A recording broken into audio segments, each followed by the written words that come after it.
सदर मजलिस और रुकन पार्लियामेंट बैरिस्टर हसन नवीसी ने कहा कि सेकुलरिज्म के मामले में बीजेपी का दोहरा मियार है और वो उत्तर प्रदेश के चीफ मिनिस्टर योगी आदित्यनाथ के बयान से बेनकाब भी हो गया है। एक प्रेस कॉन्फ्रेंस से खिताब करते उन्होंने कहा कि हुकूमत कभी सेकुलरिज्म की बात करती है तो कभी हिंदुत्व की बात करती है। उन्होंने कहा कि चीफ मिनिस्टर के बयान मुल्क के दस्तूर की तौहीन है और बाबा साहेब अम्बेडकर की हालत के मुतरादिफ है। उन्होंने कहा कि संघ परिवार ने कभी भी मुल्क की डाइवर्सिटी को कभी तस्लीम नहीं किया और न ही मुस्तकबिल में करेगी। सूरत में 122 मुसलमानों की मुल्क से गद्दारी के मुकदमे में बरात पर उन्होंने कहा कि मरकजी वज़ारत दाखिला को इस फैसले की रोशनी में अपना मुहासबा करना चाहिए।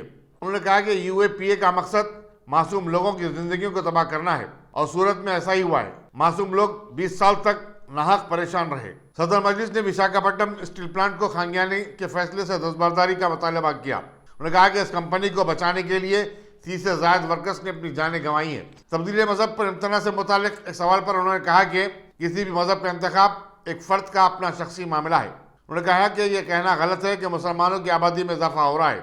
हालांकि मरकज ने सुप्रीम कोर्ट में हलफनामा दाखिल करते हुए कहा कि मुल्क भर में फर्टिलिटी की शरह में कमी हो रही है, इसलिए 2 बच्चों के लुज़ूम का कानून मुल्क में नाफिज नहीं किया जा सकता। सदर मजलिस ने कहा कि बीजेपी आंध्र प्रदेश में इक़्तिदार में आना चाहती है और वो इसके लिए काम कर रही है। उन्होंने आंध्र प्रदेश के chief minister Y S Jagan Reddy को इस ज़िम्मन में खबरदार किया और कहा कि अगर अब बरवक्त इक़दाम नहीं किए गए तो बीजेपी को रोकना आसान नहीं होगा।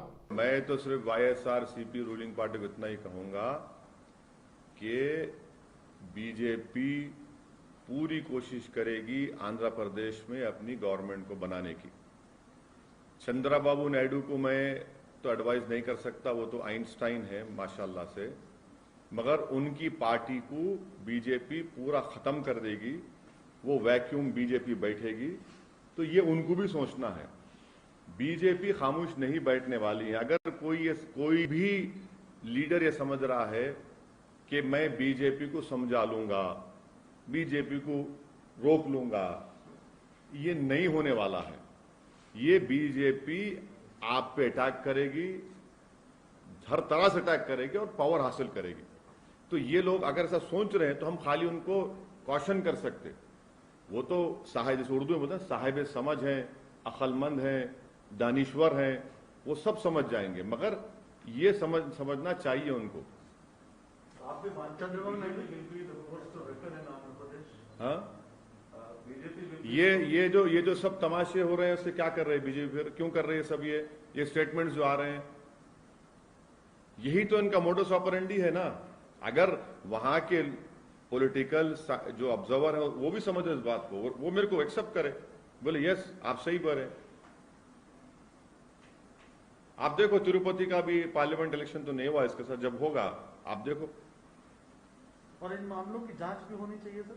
कौन से मामलों की? लग रहा है कोई कमीशन बना के इस तरह का। कौन से एलिगेशन कि ये कन्वर्शन हो रहा है और प्रोसेस को जो वो क्या वाकई में लालच देके हो रहे हैं या सही हो रहे हैं, अपनी इच्छा से हो रहे हैं? नहीं, आप लोग एक स्कूप कर दीजिए ना, खत्म हुआ था, उसको पीआईएल में कन्वर्ट कर देंगे कोर्ट में। गवर्नमेंट आप एक स्कूप कर दीजिए कि भाई इस तरह से कन्वर्जन हो रहा है। देखिए, अगर कोई अपनी मर्जी से कन्वर्ट हो रहा है तो वो भारत का सिटीजन रहता है। अगर कोई ये कह रहा है कि मैं किसी मजहब को नहीं मानता तो भी भारत का सिटीजन रहता। ये इतना परेशान होने की बात क्या है इसमें? क्या परेशान होने की बात क्या है? संविधान में तो है ना इजाजत कन्वर्जन की, संविधान में है इजाजत। संविधान जो बाबा साहब अम्बेडकर का बना, इसलिए तो बाबा साहब अम्बेडकर ने क्या किया था नागपुर में। अगर बाबा साहब अम्बेडकर किए थे, नहीं किए थे, कितने लोगों के साथ किए थे? 100-200 ने, हजारों के साथ बाबा साहब किए थे। अब उसमें क्या बोलेंगे आप? ये तो शुक्र है कि बाबा साहब उस वक्त कर लिए, अगर आज बाबा साहब करते तो ये लोग क्या करते नहीं मालूम उनके ऊपर। रसाकुंडा पुलिस ने भैंसे के पुरतशद्दुद वाकयात के वीडियो वायरल करने के खिलाफ सख्त इंतबाह दिया और कहा कि ऐसे लोगों के खिलाफ केसेस बुक किए जाएंगे। पुलिस ने बताया कि बाज़ गैर समाजी अनासिर शहर में फिरका वाराना सूरत-ए-हाल को खराब करने सोशल मीडिया पर भैंसे के वीडियो शेयर कर रहे हैं। यहाँ बताना जरूरी होगा कि जिले निर्मल के फिरका वाराना तौर पर हसास भैंसा टाउन में इतवार की रात को मुख्तलिफ महलों में अवाम के 2 तबकात में झड़पें हुई, जिसके नतीजे में एक सब इंस्पेक्टर, कांस्टेबल और चंद सहाफ़ी जख्मी हो गए। नामालूम अशरार ने दुकानात और गाड़ियों को आग लगा दी। जिन इलाकों में झड़पें हुई हैं उनमें जुल्फिकार गली, खैबर रोड, गणेश नगर, मदारी गली और बस स्टैंड के इलाके जांच शामिल हैं। डीएसपी नरसिंह राव ने बताया कि हालात अब काबू में हैं। Incharge superintendent police Vishnu Warrier ने बताया कि 100 से ज्यादा अफराद को हिरासत में ले लिया गया है। पूरे टाउन में 600 से ज्यादा पुलिस वालों को तैनात किया गया है। जख्मियों को भैंसा और निर्मल के दवाखाने में शरीक करवा दिया गया है, जबकि शदीद जख्मियों को निजामाबाद रवाना किया गया। పట్టణంలో ఈ మార్చ్ 7th ఈవినింగ్ 9 o'clockకి రెండు కమ్యూనిటీస్ మధ్యలో ఒక గొడవ అయింది. సో ఇందులో కొన్ని వెహికల్స్ తర్వాత కొన్ని షాప్స్ పాల్గొట్టడం జరిగింది. ఇందులో ఇప్పుడు టౌన్లో మొత్తం ఫోర్స్ నిర్మల్ జిల్లా, ఆదిలాబాద్ జిల్లా, పక్కన ఉన్న జిల్లా నుంచి చాలా ఫోర్స్ అండ్ ఆఫీసర్స్ రావడం జరిగింది. టౌన్లో కర్ఫ్యూ కూడా ఇంపోజ్ చేయడం జరిగింది, ప్రొమల్గేట్ చేయడం జరిగింది. సో పబ్లిక్ కూడా పోలీసుకి కోఆపరేట్ చేయాలి. ఎవరైతే అక్యూజ్డ్ పర్సన్స్ ఉన్నారో మనం అందరినీ ఇప్పుడు కస్టడీలో తీసుకోవడం జరుగుతుంది. అండ్ 100% ఎవరైతే నిందితులు ఉన్నారో వాళ్ళని చట్టం ముందు తీసుకురావడానికి అన్ని రకాల యాక్షన్స్ మనం ఇప్పుడు సీసీటీవీ ఫుటేజ్ తర్వాత విట్నెస్ స్టేట్మెంట్స్ అన్ని రకాల ఎవిడెన్స్ మనం रियासती वज़ीर फाइनेंस टी हरीश राव ने मरकजी बजट में तेलंगाना के हिस्से में मुख्तस की जाने वाली रकम में 3,000 करोड़ रुपये कम करने पर मरकजी हुकूमत को शदीद तनकीद का निशाना बनाया। मानीगुड़ा में महकमे पंचायत राज के मुलाजिमीन के इज्तिमा से खिताब करते उन्होंने कहा कि फाइनेंस कमीशन ने 1,843 करोड़ रुपये की मंजूरी दी थी, लेकिन उसे घटाकर अब 1,365 करोड़ रुपये कर दिया गया है। उन्होंने कहा कि महकमे पंचायत राज के मुलाजिमीन की बदौलत रियासत में घर घर पानी पहुंचाने की स्कीम कामयाब हुई है। उन्होंने यकीन दिलाया कि हुकूमत बहुत जल्द पीआरसी पर अमल करेगी। मल्ला रेड्डी ग्रुप ऑफ इंस्टीट्यूशन में खवातीन के आलम दिन के सिलसिले में एक तकरीब मुनक्किद हुई। वज़ीर लेबर CS मल्ला रेड्डी ने सदारत की। TRS की रुकन खानसाज काउंसिल के कविता और हल्के ग्रेजुएट हैदराबाद, रंगारेड्डी और महबूबनगर से MLC की उम्मीदवार वानी देवी मेहमान खुसूसी थी। कविता ने कहा कि चीफ मिनिस्टर के चंद्रशेखर राव ने सियासत में खवातीन को 50% तहफ़्फ़ुज़ात फराहम किए हैं और वह खवातीन को जिंदगी के हर शोबे में मसावी हक देना चाहते हैं। సమానత్వం రాదు అన్నది మాత్రం మనందరం ఒప్పుకోవాల్సినటువంటి విషయం. మరి అటువంటిది రావాలంటే ఏం చేయాలి? ఇవాళ ఇక్కడ మనం ఉన్నది డిక్కీలో Dalit Indian chamber of commerce and industry. ఈ దేశంలో మనకు ఉండేటటువంటి సామాజిక పరిస్థితుల్లో మహిళలు ప్రపంచవ్యాప్తంగా వివక్ష గురవుతూనే ఉంటారు. అది తెలుసు. మనకు అమెరికాలో మహిళలకు వివక్ష ఉంది, ఆఫ్రికాలో ఒక రకం ఉంది, చైనాలో ఒక రకం ఉంది, భారతదేశంలో ఒక రకం ఉంది. కానీ మన దేశంలో ఉండేటటువంటి దళిత బిడ్డలైనటువంటి ఆడబిడ్డలకి ప్రత్యేకంగా ఇంకొక లేయర్ కూడా యాడ్ అవుతుంది, కుల వివక్ష కూడా యాడ్ అవుతుంది. ఒక పక్క పేదరికం ఉంటుంది, సొసైటీ చూపించే వివక్ష ఉంటుంది, ఇంకో పక్క కుల వివక్ష ఉంటుంది, మీదికే ఎట్లాగో అందరికీ ఉండే పురుషాధిపత్యం తప్పకుండా ఉంటుంది. అంటే ఒక దళిత మహిళ ఎంపవర్ కావాలి, ఒక దళిత మహిళ ముందుకు రావాలి అంటే సమాజం ఇంకొక 10 అడుగులు ముందుకు వేసి ఆవిడ చేయబట్టుకొని బయటికి రావాల్సినటువంటి అవసరం ఉన్నది.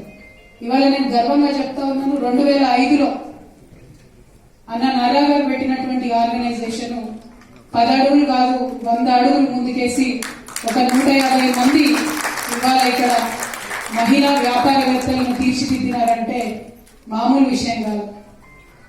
గౌరవనీయులు పెద్దలు, మన రాజ్యాంగ నిర్మాత, ఈ దేశంలో దళిత జాతిని విముక్తం చేసినటువంటి బాబాసాహెబ్ అంబేద్కర్ గారు ఈ మీటింగ్ చూసి తప్పకుండా గర్వంగా ఫీల్ అవుతున్నారని చెప్పి మనస్ఫూర్తిగా భావిస్తాను. అంబేద్కర్ గారు వారి డ్రెస్సింగ్ దగ్గర నుంచి ప్రతి ఒక్క విషయంలో ఒక మెసేజ్ ఇచ్చేవారు. నేను ఎవరికన్నా తక్కువ కాదు అనేటటువంటి విధానాన్ని అలవర్చుకోవాలని వారు వారి ప్రతి ఒక్క అంశంలో నడవడికలో కూడా చెప్పడం జరిగింది. చాలా మంది ప్రశ్న వేస్తూ ఉంటారు, ఎందుకు అంబేద్కర్ గారు ఎప్పుడు సూట్ వేసుకుంటారు? దళితులు మంచి బట్టలు వేసుకుంటే ఓర్వలేని సమాజం నుంచి అప్పుడు వచ్చినాం కాబట్టి దళితులైనా కూడా నేను మంచిగా ఉండగలుగుతానని నొక్కి చెప్పడానికి, బలంగా చెప్పడానికి సింబాలిక్ గా సూట్ వేసుకున్నటువంటి మహనీయుడు అంబేద్కర్ గారు. బాపు నేను సింపుల్ గా ఉంటాను ధోతి కట్టుకుంటే, ఆయన అగ్రవర్ణాలకు చెందినవాడు కాబట్టి నేను ధోతి కట్టుకుంటా, నేను అందరితో సమానంగా ఉంటాను, ఆయన ఒక రకంగా సింబాలిజం చెప్తే, అంబేద్కర్ గారు సూట్ వేసుకొని మేము ఎవరికి తీసుకోమని చెప్పి వారు ఇంకా పవర్ఫుల్ మెసేజ్ ఇచ్చినారు. ఆ విషయాన్ని దయచేసి ఎవరు కూడా మర్చిపోవాలి. అది మహిళలమైనా సరే, పురుషులమైనా సరే, ప్రపంచ చరిత్ర చూసుకుంటే ఆడబిడ్డల మీద జరిగినన్ని అత్యాచారాలు, అవమానాలు చైనా దేశంలో అండి ఎంత దారుణం అంటే ఆడపిల్లల కాళ్ళు సన్నగా ఉండాలి, వీళ్ళు ఎక్కువ దూరం నడవద్దని కాళ్ళకు ఇనుప గొలుసు వేసి పెట్టి సంవత్సరాల తరబడి ఆడపిల్లల్ని కట్టి ఉంచేవారు. ఇప్పటికి కూడా దాదాపు ఒక 30 దేశాలలో ఆడపిల్లలకు జెనిషియల్ మ్యూటిలేషన్ జరుగుతుంది. మన భారతదేశంలో domestic violence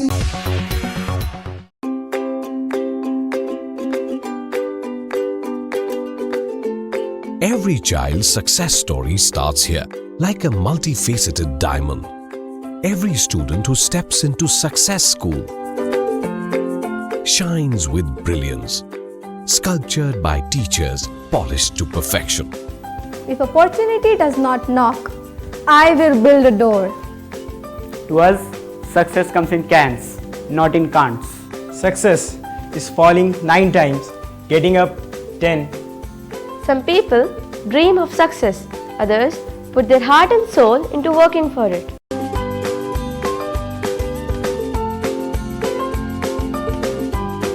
Success, finding oneself.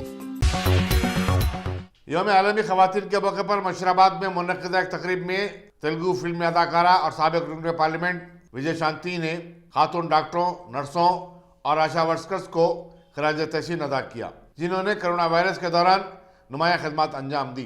उन्होंने कहा कि सारी दुनिया ख़वातीन की अहमियत को तस्लीम करती है और उनके बगैर जिंदगी का तस्वुर भी नहीं किया जा सकता। अक्षरा स्फूर्ति फाउंडेशन ने इस तकरीब का एहतमाम किया था, जिसमें बीजेपी की ओबीसी मोर्चा के सदर डॉक्टर के लक्ष्मण, साबिक़ एमएलए और दूसरों ने शिरकत की। Chief commissioner income tax Telangana Vasundhara Sinha ने सिटी आर्म रिजर्व हेडक्वार्टर्स पेटलापुरुष में खातून मुलाजिमीन पुलिस के बच्चों के लिए कायम एक क्रीची का इफ्तिताह किया और वुमेन्स क्रिकेट मैच का मुशाहिदा किया। तेलुगु फिल्मी अदाकारा एम लक्ष्मी मेहमान खुसूसी थी। कमिश्नर पुलिस अंजनी कुमार और additional commissioner law and order DS Chauhan और दूसरे आला अहदेदार भी इस मौके पर मौजूद थे। Come on. All right. Okay. Can I start now? Yeah. Okay then. It is a real honor for me to be here this morning and to celebrate and open a beautiful kids center for our police women who have children, to have a facility to take care of them. Hats off to Hyderabad Police for creating such a space for our children. And I want to thank the police officers, Commissioner Garu, Srinivas Garu, for Commissioner Anjani Kumar Garu and IPS Srinivas Garu for inviting me here today.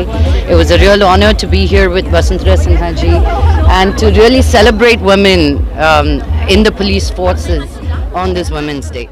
Thank you. Gachibowli के continental hospital में यौम आलमी ख़वातीन मनाया गया। रियासती वज़ीर सैयद ईटाल राजेंद्र ने मेहमान खुसूसी गेस्ट से शिरकत की। उन्होंने कोविड-19 के बहरान से निपटने में खातून वर्कर्स की खिदमत की सराहना की। रियासती वज़ीर women's and child welfare Satyavathi Rathore में कोविड-19 पॉजिटिव पाया गया, जिसके बाद उन्होंने अपनी तमाम मसरूफियात को मनसूख कर दिया है। वो अब घर पर ही क्वारंटाइन करेंगी। बताया जाता है कि सत्यावती राठौर को गुज़िश्ता 4 दिनों से बुखार था, जिस पर उन्होंने अपना कोविड-19 टेस्ट करवाने का फैसला लिया। माह अप्रैल की आमद से कबल ही रियासत के शहरियों ने गर्मी की शिद्दत को महसूस करना शुरू कर दिया है। गुज़िश्ता हफ्ते से दर्जे हरारत में बतदरीज इजाफा हो रहा है और आने वाले दिनों में यह 40 डिग्री की इंतहा तक पहुंच जाने का इम्कान है। कल इतवार को शहर के मुख्तलिफ इलाकों में 37 डिग्री से ज्यादा दर्जे हरारत रिकॉर्ड किया गया। मौके में मौसमियात के मुताबिक अमीरपेट में 37.4 तो खैरताबाद में 37.3, बेगमपेट में 37.2 और BHL के इलाके में दर्जे हरारत 37 डिग्री था। अजला, करीमनगर, खम्मम, आदिलाबाद और नलगुंडा माह अप्रैल में गर्मी की शदीद लपेट में आ सकते हैं। अजला, मंचिरियाल, खम्मम, भद्रादरी, कुत्तागुड़म, पेद्दापल्ली और कामारेड्डी में दर्जे हरारत 40 डिग्री के करीब चला गया है। मौके में मौसमियात का बयान है कि आने वाले 5 दिनों में शहर में औसतन दर्जे हरारत 37 और 38 डिग्री के दरमियान रहेगा। चलती कार में आग लग जाने के वाक़े में जो पीर की दोपहर को तेलुगु फ्लाईओवर के पास पेश आया, एक कार पूरी तरह जलकर खाकस्तर हो गई। ताहम इस वाक़े में कोई जख्मी नहीं हुआ। बताया जाता है कि कार टैंकबंड से सफाबाद की सिमत जा रही थी। कार में सवार ड्राइवर और उसका साथी फौरी उतर गए। करीबी फायर इंजन ने वहां पहुंचकर आग को बुझाया।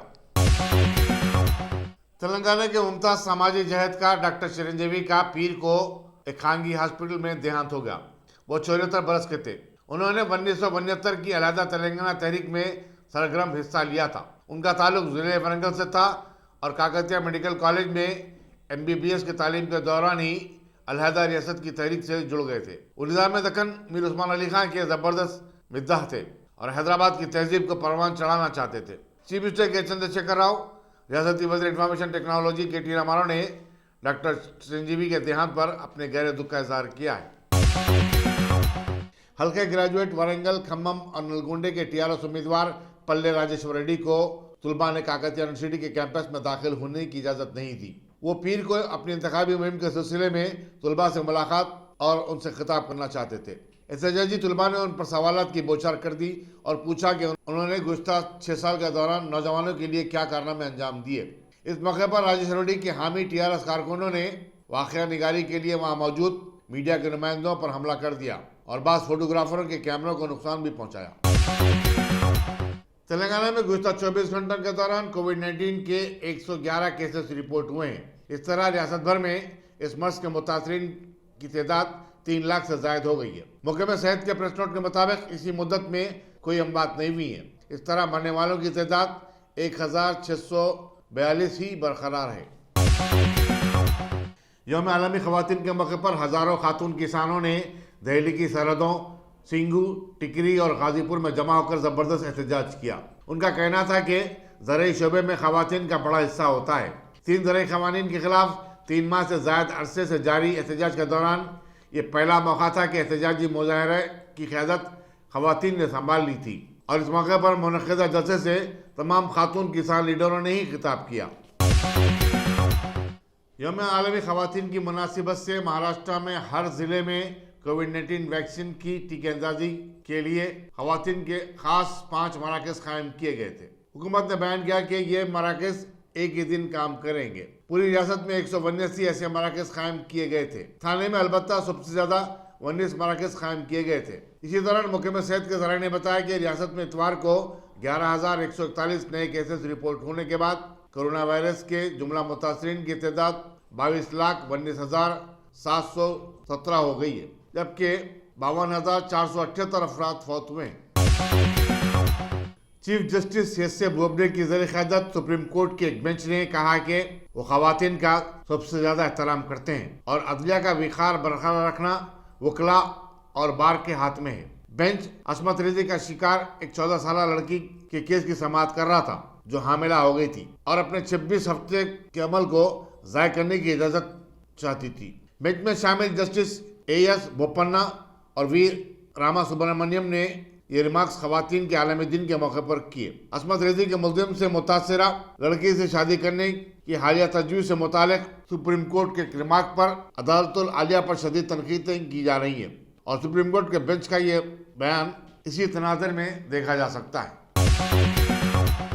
दुबई का एयरपोर्ट बैनुल अक़वामी मुसाफिरीन के लिए बड़ी अहमियत का हामिल समझा जाता है। ड्यूटी फ्री स्टोर्स, कुशादा और आलीशान टर्मिनल फव्वारों के जरिए खूबसूरती के मामले में सबसे ज़्यादा मशहूर भी है, लेकिन अब वो साइंसी फिक्शन के लिए भी मशहूर हो चुका है। कोरोना वायरस के चलते अब मुत्तहिदा अरब इमारात कॉन्टैक्टलेस टेक्नोलॉजी का इस्तेमाल करने जा रहा है। एयरपोर्ट पर आने वाले मुसाफिरीन के पासपोर्ट की तनख़ी अब उनकी आंखों से की जाएगी। मुसाफिरीन को एक ऐसे स्कैनर के सामने से गुजरना होगा जिससे उनके पासपोर्ट की तफसीलात स्क्रीन पर आ जाएंगी। चुनांचे अब ये बात साबित हो चुकी है कि इंसान की आंखें उसके बारे में बहुत कुछ बताती हैं। आंख में आंख डालना और आंख पढ़ना शायद इसी को कहते हैं।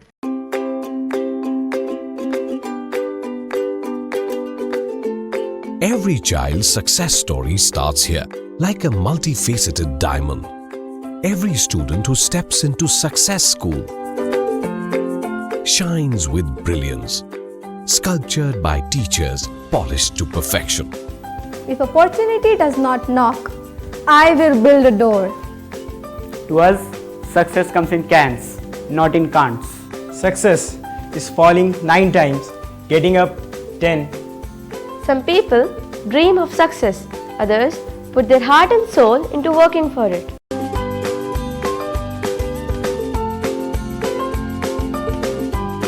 Success, finding oneself.